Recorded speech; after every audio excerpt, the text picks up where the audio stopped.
Hello lovely audience, welcome back to another quick tutorial of Quick Guide. In this video, I am going to show you how can you post quotes into Facebook. So, without any further ado, let's dive right into this exciting video. To post a quote into Facebook, you first have to get the image or quotes from your browsers or any other applications. You can try using Chrome browser and search quotes into there.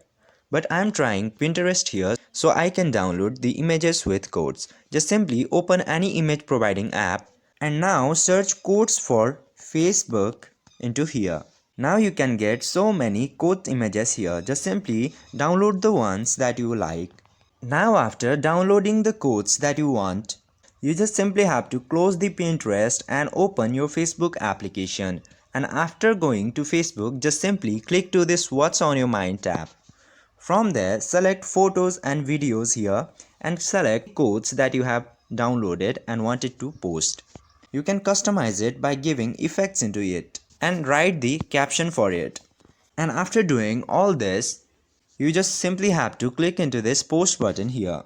And now it is posted. By following these very easy steps, you can also post any of the quotes into Facebook. So if this video helped you, don't forget to like, share and subscribe to the channel to never miss another update. Thank you for watching the video.